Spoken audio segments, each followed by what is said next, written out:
नमस्ते स्टूडेंट्स। हम आज साइंस का chapter 9 heredity and evolution start करने जा रहे हैं। बहुत ही बढ़िया सा टॉपिक है। अब जो आज हम दो टॉपिक पढ़ने वाले हैं, उसमें एक टॉपिक सीबीएसई, दोनों टॉपिक सीबीएसई वालों को है, गुजरात बोर्ड वालों को एक टॉपिक नहीं होगा, मैं बता दूंगा। बराबर है? तो प्लीज ध्यान से सुनिएगा, मन लगा के सुनिएगा। ओके। अब हेरिडिटी एंड इवोल्यूशन चैप्टर का थोड़ा बहुत आपको रिप्रोडक्शन चैप्टर में भी पार्ट आ चुका है। थोड़ा बहुत मतलब 5 to 10%, ज्यादा नहीं। अगर आपको रिप्रोडक्शन का थोड़ा बहुत इंट्रोडक्शन और बेसिक आइडिया होगा तो ये चैप्टर पढ़ने में मजा आएगी। जैसे स्टार्ट करते हैं तो certain amount of variations are produced in the sexually reproducing organism. हमने जब सेक्सुअल रिप्रोडक्शन पढ़ा था उसमें देखा था कि मेल और फीमेल दोनों जब फ्यूज करेंगे तो क्या बनेगा? जायगोट बनेगा।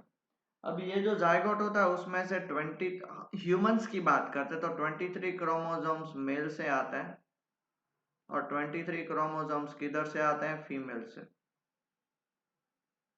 बराबर।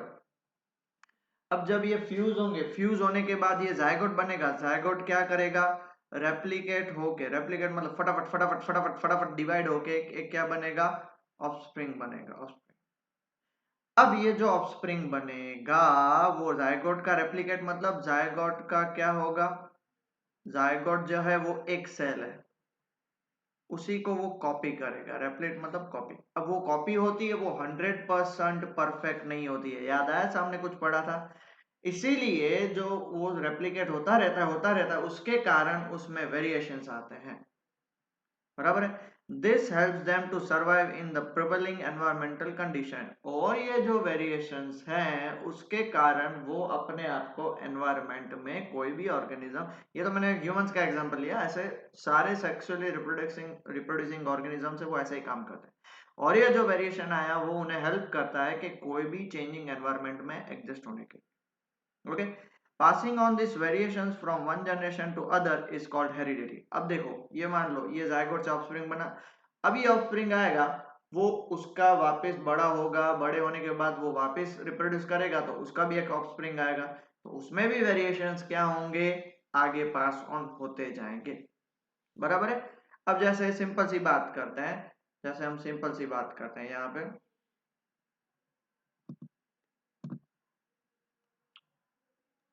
मान लेते हैं कि भाई एक ए है, ए से बना बी, तो इसमें थोड़े बहुत वेरिएशंस आएंगे। बी से बना सी, उसमें और थोड़े बहुत वेरिएशंस आएंगे। सी से बना डी, उससे और थोड़े बहुत वेरिएशन बना, मतलब सेक्सुअल रिप्रोडक्शन होने के बाद।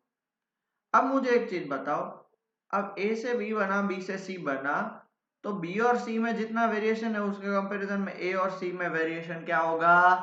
ज्यादा होगा। सी और डी में जितना वेरिएशन है उसके कंपैरिजन में ए और डी में वेरिएशन क्या होगा? ज्यादा होगा। क्योंकि हर बार कोई जो नया ऑफस्प्रिंग बनता है उसमें थोड़े बहुत वेरिएशंस आते जाते ही हैं। ओके।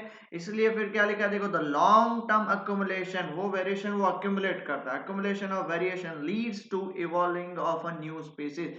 धीरे धीरे वो वेरिएशंस इतने बढ़ जाते हैं कि वो एक नया ऑर्गेनिज्म दैट इज स्पीसीज बन जाता है।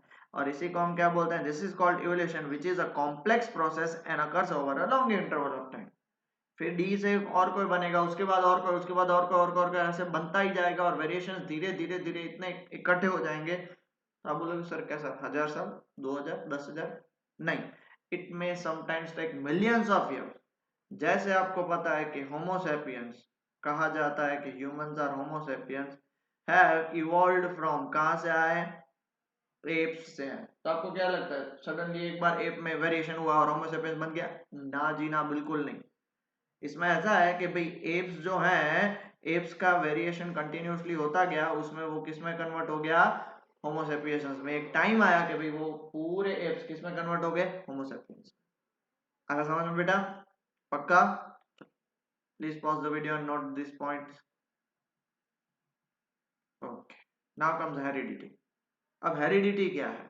The passage or transmission of characters from parents to offspring is known as inheritance or heredity. Heredity में जैसे बोलते हैं ना भाई, मुझे ये सारे पैसे, हेरिडिटी में मिले हैं, मुझे ये घर हेरिडिटी में मिला है, मुझे ये सारी नॉलेज हेरिडिटी में मिली है। हेरिडिटी में क्या मतलब, हमें हमारे पेरेंट्स से, फादर से, फोर फादर से मिलता है, उसे हम क्या बोलते हैं, heredity. The process by which traits and characters pass from one generation to next generation is called inheritance. Traits, ये जो traits हुआ था, traits मतलब character। बहुत बार आपने देखा होगा कि भाई, बहुत बार नहीं, और हर बार ऐसा होता है कि भाई जैसा ऑफस्प्रिंग है वैसे, जैसे पेरेंट्स है एज इट इज ऐसा ऑफस्प्रिंग नहीं होता है। क्यों ऐसा नहीं होता है, उसका आप रीजन जानते हो कि भाई सेक्सुअली रिप्रोड्यूसिंग ऑर्गेनिजम्स में आपको पता है कि भाई हाफ क्रोमोसोम्स मदर से आते हैं, हाफ क्रोमोसोम्स फादर से आते हैं, तो कंबाइन होता है, इसलिए कभी कभी मम्मी की कैरेक्टरिस्टिक्स आती है, कभी कभी फादर की। वो कैसे आती है वो हम इसमें पढ़ेंगे। हाँ, बट जो कैरेक्टरिस्टिक्स आई, जैसे मान लो कि भाई किसी पेरेंट में से मदर के बाल कर्ली है, तो ऑफस्प्रिंग के बाल भी हमेशा कर्ली ही होते हैं, हमेशा नहीं, मतलब उसके कर्ली हुए तो मतलब हम क्या बोल सकते हैं, कैरेक्टर्स इनहेरिट हुए। तो ये जो trait, shape of the hairs, वो ट्रेट है, और कैरेक्टर है, वो एक जनरेशन से दूसरे जनरेशन गया, उसे हम बोलेंगे inheritance. However, all characters present in progeny are not similar to their parents. जैसे मैंने आपको बताया, ऐसा कोई जरूरी नहीं है कि सारे के सारे कैरेक्टर्स उसे पेरेंट्स से मिलने चाहिए। कभी कभार तो हम ऐसे बोलते हैं कि ये तो अपने दादा जैसा दिखता है, तो भाई पेरेंट्स से वो बेटा है तो दादा जैसा का, दादा बेचारे तो ऊपर चले गए फिर भी उन जैसा दिख रहा है। क्यों? बिकॉज वो वेरिएशंस लेके आते हैं उनको। अभी देखो, पापा कहाँ से आए, दादा से, तो जो दादा से उनको मिला सेम टू सेम शायद पापा से उनको उसके ऑफरिंग को मिल सकता है। ठीक है, सो ऐसा कोई जरूरी नहीं है कि भाई वो पूरा ऑफरिंग है वो अपने पेरेंट्स जैसा दिखे, वरना तो क्लोन हो जाएगा एज इट इज, और कभी भी ऐसा नहीं होता। The rules of heredity determine the process by which traits are inherited. अब देखो कौन सा ट्रेट आएगा या नहीं आएगा, वो होता है रूल्स ऑफ हेरिडिटी, जो हम आगे पढ़ने वाले हैं। Okay, they show the variation in characteristic.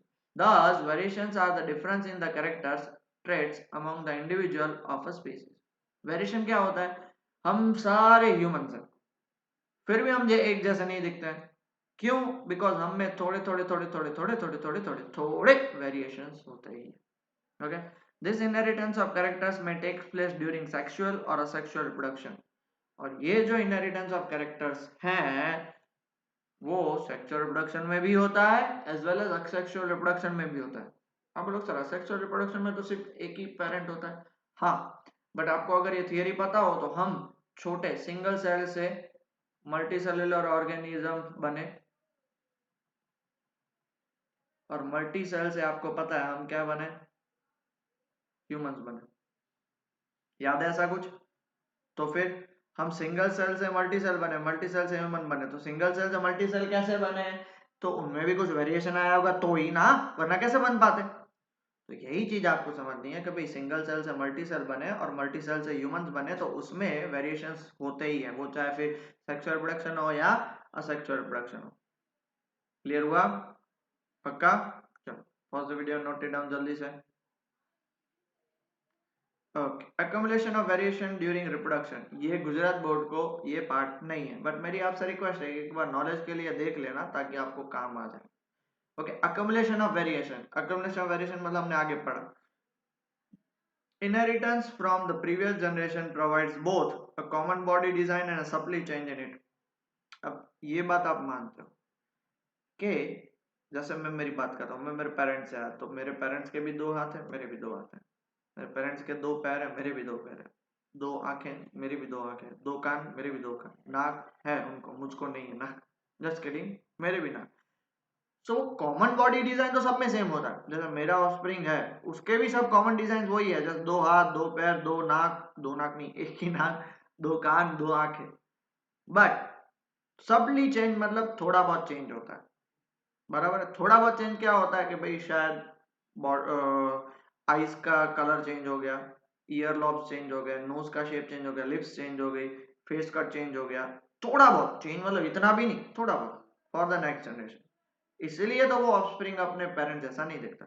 Now when the new generation reproduces, the second generation produced will have variations that they inherit from the first generation। अब जैसे मेरा जो बेटा है, तो उसको मुझसे जो वेरिएशंस हैं वो भी मिलेंगे, और मेरे जो वेरिएशंस मेरे पापा को मेरे दादा से थे वो भी मिलेंगे, क्योंकि वो तो धीरे धीरे धीरे धीरे धीरे आगे बढ़ते ही जाते हैं, जैसे मैंने आपको आगे बताया। As well as newly created difference. अब देखो, मेरे जो वेरिएशन मुझे पापा से मिले वो भी मैं मेरे ऑफस्प्रिंग को दूंगा, और मेरे और ऑफस्प्रिंग के बीच में जो डिफरेंस है वो भी उसके पास होंगे, फिर उसका जो ऑफस्प्रिंग होगा तो उसको डबल मिलेंगे वेरिएशंस। तो वो जो वेरिएशंस हैं वो धीरे धीरे धीरे धीरे इकट्ठे होते जाते हैं। For example, if one bacterium divides and give rise to two individuals, each of them will divide again and give rise to two other individuals in the next generation. The four individual bacteria generated would be very similar with minor difference. देखो, एक bacteria, एक से दो, या दो से फिर चार बने। अब देखो, ये फर्स्ट ग्रुप, ये सेकंड ग्रुप और ये सी ग्रुप। ए और बी के बीच में डिफरेंस है, बी और सी के बीच में डिफरेंस आएगा, तो जो ए और बी का डिफरेंस है ना, वही डिफरेंस बी और सी के डिफरेंस के साथ एड अप होके आगे और बढ़ता जाएगा, एड अप होता जाएगा। समझ रहे हो ना? एड अप होता जाएगा मतलब वो धीरे धीरे धीरे धीरे धीरे धीरे वेरिएशन और लेता आएगा। इसी का रीजन आप देख लो ना कि हम आज से 5, 10, 15 हजार 20 हजार साल पहले ह्यूमंस है, उनसे हम काफी अलग हैं, और आज के 5, 10 हजार साल के बाद ह्यूमंस होंगे वो हमसे काफी अलग होंगे, मे बी बॉडी डिजाइन में थोड़े बहुत, बट ह्यूमंस ही होंगे अनटिल एंड अनलेस वो नए स्पीसीज नहीं बन जाते, उनका एवोल्यूशन नहीं होता। तो आप सोचो कि सर कब हम कह सकते हैं कि एवोल्यूशन हुआ, वो भी हम आगे पढ़ेंगे। The four bacteria generated would be very similar with minor differences that occur due to small inaccuracy in copying of DNA. वो कब होती है माइनर डिफरेंस?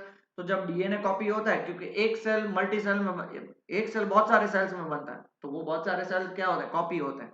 तो कॉपी होते हैं मतलब क्या कॉपी होता है? डीएनए कॉपी होता है। However, in sexual reproduction, even greater diversity will be generated. Whereas ये तो हम असेक्सुअल की बात करें, सेक्सुअल में तो और भी ज्यादा। क्यों? क्योंकि आधे मदर से आते हैं और आधे फादर से आते हैं, तो एक तो वहीं पे वेरिएशन हो गया, और ऊपर से जो डीएनए कॉपिंग होता है तो उसमें भी वेरिएशन होता है। Depending upon the nature of variations, different individuals would have different advantage. अब देखो, ये भी बात समझने की है कि भाई वेरिएशंस होते हैं वो बहुत बार बेनिफिशियल भी होते हैं और बहुत बार डिसएडवांटेजेस भी होते हैं। तो ऐसा डिपेंड किस पे करता है? इंडिविजुअल पे डिपेंड करता है। Like bacteria which can withstand heat will survive better in heat wave. जैसे बैक्टीरिया वाला हमने रिप्रोडक्शन चैप्टर में पढ़ा था कि अगर बैक्टीरिया है तो अगर आप उसको वेरिएशन के कारण उनमें ऐसी क्वालिटी आ गई कि वो एक गर्मी में भी ज्यादा सर्वाइव कर सकेंगे, तो और ज्यादा हीट वेव होंगी तो उसमें सर्वाइव कर पाएंगे, बट बेचारे जो दूसरे हैं वो सर्वाइव नहीं कर पाएंगे। क्लियर हुआ? पक्का? चलो, please pause the video, note it down. Okay, now comes inheritance of traits. तो हम उस ट्रेट को कैसे इनहेरिट करते हैं? Traits or characters which are passed on from one parent or parents to offspring generation to generation are controlled by genes. उसे कौन control करता है? जीन्स। जीन्स मतलब पता है? क्रोमोसोम्स के अंदर जीन्स होते हैं, जीन्स के अंदर डीएनए होता है। अब जीन क्या है? A section of DNA that provide information for one protein is called gene for that protein. अब इतना बड़ा डीएनए होता है, उसमें से जो छोटा सा पार्ट है वो जीन होगा। वो जीन, अब बेसिकली जीन क्या होता है कि वो प्रोटीन का इंफॉर्मेशन है। अब बोलो सर कौन सा प्रोटीन? खाने वाला ना, ये प्रोटीन है ना एक कोड है। जैसे कंप्यूटर में प्रोग्राम बनाने के लिए कोड आता है, ये हमारे बॉडी में कैरेक्टर्स बनाने के लिए कोड आता है, उसको हम प्रोटीन बोल रहे हैं। और प्रोटीन है वो उसके बेस पे फिर हमारे बॉडी के उस तरह से दूसरे दूसरे स्ट्रक्चर्स बनते जाते हैं। Due to difference in genetic makeup, human population show a great deal of variation in the expression of various traits. इसलिए हम आज की दुनिया में more than 780 crore people on earth are there, but सब एक दूसरे से अलग दिखते हैं। या अपार्ट फ्रॉम ट्विंस, ट्विंस भी अलग होते हैं बट वो हमें पता नहीं चलता, वो उनके पेरेंट्स को पता चल जाता है। क्यों अलग अलग होते हैं? किसी की हाइट, किसी का स्किन कलर, किसी का आई कलर, किसी का शेप ऑफ नोज, किसी का लिप्स, ईयर्स, ब्लड ग्रुप, सब अलग अलग होते हैं, इसलिए हम सब अलग अलग होते हैं। एक और उसमें से एग्जांपल है ईयरलोब्स का। देखो, it has been observed that attached and free earlobes are two variants found in human population. ये देखो बॉडी के साथ ये अटैच नहीं है, इसलिए फ्री ईयरलोब, ये अटैच है। देखो मेरा फ्री है, फ्री ईयरलोब अटैच नहीं है ना, फ्री ईयरलोब है। Okay, in free earlobe, the earlobe is not attached to the side of the head, whereas in attached earlobe, the earlobe is closely attached to the side of the head. This particular is hereditary. Parents से ही हमें मिलता है, शायद parents में attached हो तो मिल जाएगा, हमें भी अटैच मिले, पेरेंट्स में फ्री हो तो फ्री मिले। अब वो सब कौन कंट्रोल करता है, तो वो मेंडल भैया करके थे हमको, उसने पूरा एक डिटेल में डिस्क्रिप्शन बताया था, तो वो हम नेक्स्ट लेक्चर में देखेंगे। ठीक है, पहले इतना लिख लीजिए फिर आगे पढ़ते हैं। लिख लिया बेटा? ओके। अब यहाँ से वो इनहेरिटेंस ऑफ ट्रेड से गुजरात बोर्ड वालों को पढ़ना है, हाँ? ये वो मेंडल्स कंट्रीब्यूशन भी है। अब बात करते हैं मेंडल भैया की। Okay, the rules for inheritance, जैसे मैंने बताया ना कि भाई किसकी डोमिनेंसी ज्यादा होगी, मम्मी वाले ट्रेड की या पापा वाले ट्रेड की, या और ही होगा। So the rules of inheritance of traits in human beings are related to the fact that both father and mother contribute equal amount of genetic material to the child. अब आपको पता है कि भाई जितने भी क्रोमोसोम्स होते हैं 46 क्रोमोसोम्स में 23 मम्मी से आते हैं, 23 पापा से आते हैं, तो दोनों इक्वली कंट्रीब्यूट करते हैं। This means that each trait can be influenced by both parent, paternal और मैटरनल डीएनए। अब वो जो फादर से क्रोमोसोम आता है वो ग्रैंडफादर से भी आने वाले वेरिएशन साथ में लाता है, और मदर से आने वाला होता है तो हमारे मैटरनल ग्रैंडफादर से लेने वाले वेरिएशन भी साथ में लाता है। तो पैटर्नल और मैटरनल दोनों डीएनए से इन्फ्लुएंस होता है। Thus for each trait there will be two versions in the child. एक ट्रेट मतलब हाइट, तो हाइट शायद मम्मी की भी हो सकती है, हाँ पापा की भी हो सकती है, बट किसकी हाइट आती है वो किस पर डिपेंड करता है, वो मेंडल के रूल्स पर डिपेंड करता है। Mendel worked out the main rules for such inheritance. Mendel ने बताया कि भाई ये कैसे आता है, मैं बताता हूँ। The heredity in most of the living organism is found to be regulated by certain definite principles.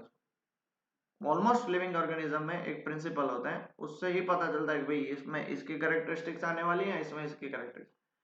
Mendel opted for garden pea plant to conduct his experiment.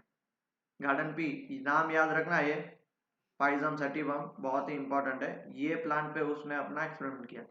His experiment with garden pea along with the inference drawn together constitute the foundation of modern genetics. Biology जो रखता है उसमें आगे आप आगे बढ़ोगे, उसमें एक जेनेटिक्स पार्ट आता है मॉडर्न जेनेटिक्स। वो मेंडल के जो एक्सपेरिमेंट थे उनके बाद उसमें रिसर्च हो के पूरे मॉडर्न जेनेटिक्स बने। Mendel's contribution were unique because of the use of distinct variable and application of mathematics to the problem. Biology है फिर भी उसमें मैथमेटिक्स लगा। वाई? तो मैं आपको बता देता हूँ कि मैथमेटिक्स के बिना जिंदगी अधूरी है, इम्पॉसिबल। समझ रहे हो?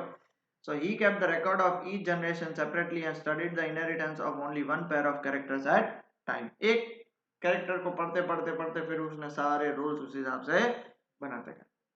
अब मेंडल ने कौन से रूल्स बनाए वो हम नेक्स्ट लेक्चर में पढ़ेंगे, बट उससे पहले हम आज थोड़े बहुत टर्मिनोलॉजीज पढ़ लेते हैं जिससे आपको कल के एक्सपेरिमेंट पढ़ने में, कल के जो उसके रूल्स पढ़ने में दिक्कत ना आए। ठीक है, अब सबसे पहला है chromosome. What are chromosomes? A long rod like structure in a nucleus, it appears during the cell division and it carries genes. Cell division के वक्त क्रोमोसोम्स आ जाते हैं और उसके अंदर जीन्स होता है, मैंने आपको बताया, ये रहा क्रोमोसोम है क्रोमोसोम। अब उसके अंदर ये जो है वो जीन्स है, दैट इज डीएनए। देखो ये पूरा डीएनए, अब उसमें से इतना पार्ट पकड़ लो तो वो क्या हो जाएगा, जीन हो जाएगा, वो भी हम पढ़ेंगे। बट क्रोमोसोम क्या होता है, ये सेल डिवीजन के वक्त ऑटोमेटिकली बाहर आ जाता है, बराबर। दूसरा, gene a functional unit of heredity. ये लाइन जो है ना, ये लाइन बहुत ही ज्यादा इंपॉर्टेंट है। A functional unit of heredity कौन होगा, तो जीन होगा, एक मार्क्स में आता है। Presence on chromosome of cell nucleus, chromosome में होता है। It is a piece of DNA that codes for polynucleotide that is protein. Piece of DNA code है, मैंने आपको बताया जैसे कंप्यूटर में कोड होता है, ये प्रोटीन का कोड है। अब ये क्यों है, तो because it determines the particular character phenotype. अगर वो कोड चेंज हो गया, अब मान लो वो पर्टिकुलर इतना कोड है वो हाइट के लिए, अगर उसमें चेंज आ गया तो शायद हाइट बड़ी भी हो सकती है और कम भी हो सकती है, तो उस पर डिपेंड करता है। तो जीन क्या है, ये रहा जीन।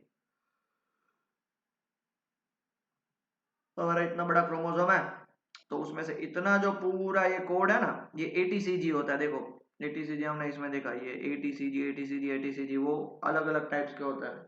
वो जो इतना पूरा पार्ट है वो उसको हम क्या बोलेंगे, जीन बोलेंगे।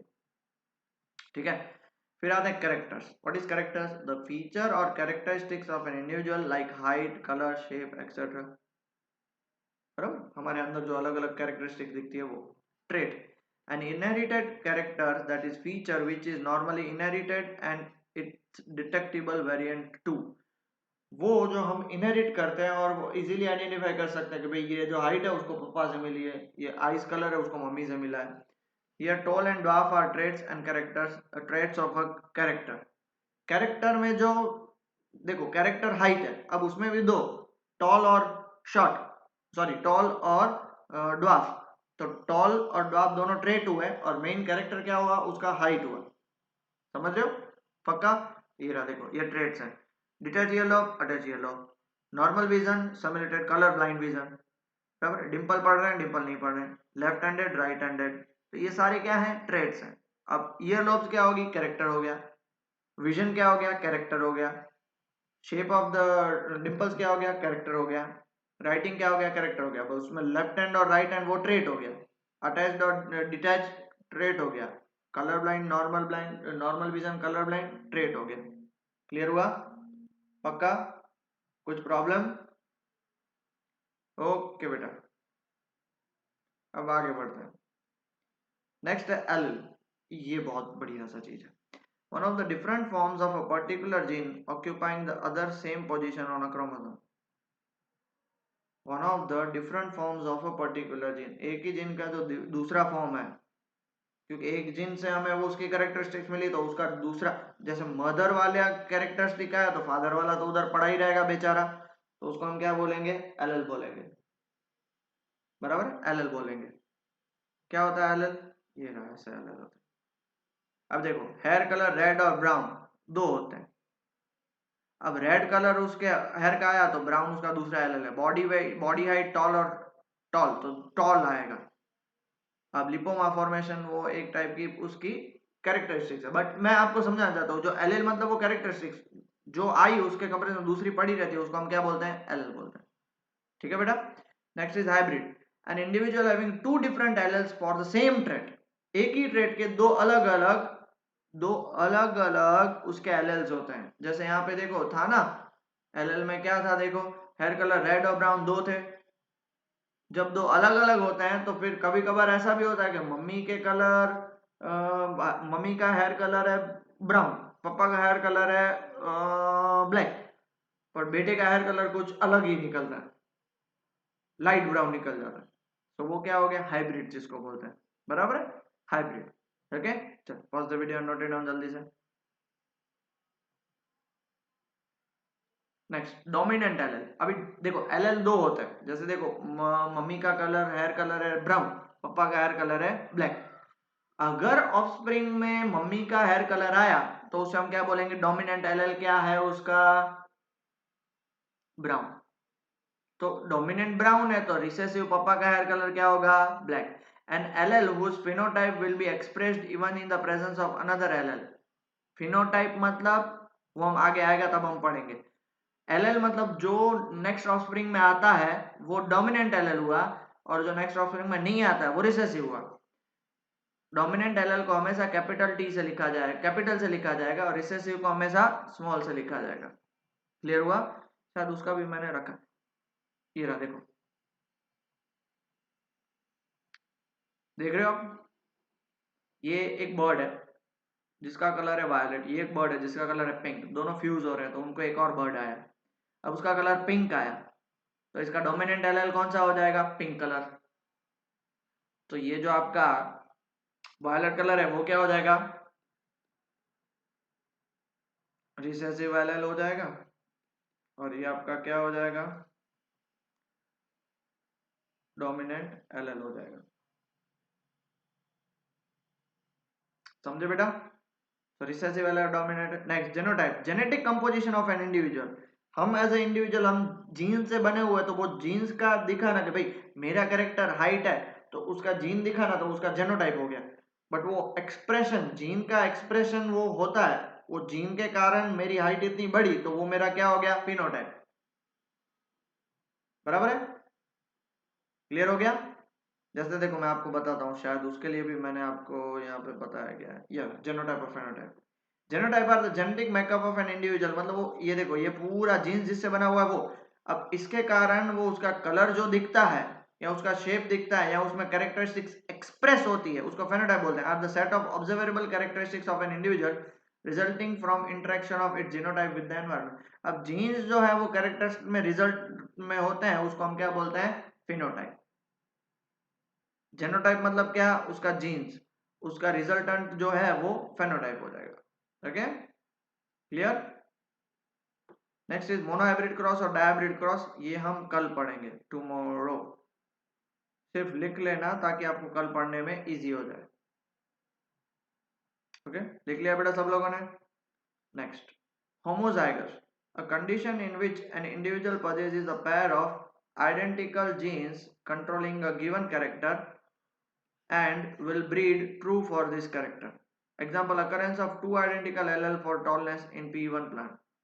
मतलब होमोजाइगस मतलब मदर से भी टॉल आया और फादर से भी टॉल आया, जैसे देख लो ये टॉल टॉल दोनों, इसको होमोजाइगस बोलते हैं। बराबर है? तो हेट्रोजाइगस क्या होगा? Condition in which an individual has a pair of contrasting gene for any one character and will not breed true for this character. Example, existence of dominant and recessive allele in F1। कि भाई दूसरा उसका example हमने देखो colour का देखा था। Colour का क्या देखा था कि भाई मम्मी के हेयर कलर है रेड और पापा के हेयर कलर है ब्राउन, तो ये क्या हो गया? हेट्रोजाइगस। हेट्रोजाइगस मतलब दो अलग अलग, होमोजाइगस मतलब सेम। शायद उसके लिए भी मैंने बनाया, ये रहा देखो, ये होमोजाइगस है, दोनों में देखो कैपिटल है कैपिटल है। ये हेट्रोजाइगस है, एक में कैपिटल भी है और एक में स्मॉल भी है। और हेमीजाइगस आपको नहीं है, आगे जाके 12th में पढ़ना। बराबर है, हमको यहाँ पे नहीं है। Next is progeny. प्रोजेनी मतलब ऑफस्प्रिंग, जो न्यू ऑफस्प्रिंग बनता है वो। बराबर है? और गैमेट्स मतलब पता है, रिप्रोडक्टिव सेल जिससे जायगोट बनता है। Reproductive cells containing only one set. One set मतलब पता है ना, क्योंकि आधा मम्मी से आता है आधा पापा से आता है। ओके, तो ये देखो अब प्रोजेनी है, काऊ की प्रोजेनी है ये काऊ की प्रोजेनी है। बराबर है? देखो इसके भी आंख के पास ऐसा है, इसके भी आंख के पास ऐसा है, तो ये आइडेंटिफाई हो गया। इसका कलर ब्लैक है तो इसका कलर ब्राउन है, तो वो क्या हो गया? कैरेक्टरिस्टिक्स हो गए। बराबर? और ये है गैमेट्स, ये है हमारा स्पर्म और ये है ओवा। स्पर्म इज फ्रॉम मेल, ओवा इज फ्रॉम फीमेल, इनको हम बोलते हैं गैमेट्स। ठीक है, तो please pause the video and note it down. Okay बेटा, तो मेरी तरफ से मैंने पूरी कोशिश करी है ताकि आपको समझ में आ जाए। अब नेक्स्ट लेक्चर में हम मेंडल के एक्सपेरिमेंट के बारे में पढ़ लेंगे, ताकि फटाफट से उसके बाद एक ही लेक्चर में ये चैप्टर खत्म हो जाएगा। ओके, प्लीज मन लगा के पढ़ाई करिए, ध्यान लगा के पढ़ाई करिए। अभी गिने चुने चैप्टर ही बाकी है, उसके बाद रिविजन स्टार्ट होगा, तो ये चैप्टर का रिविजन ना करना पड़े इसलिए अभी से ही पढ़ाई करना स्टार्ट कर दो। ओके, टेक केयर बेटा।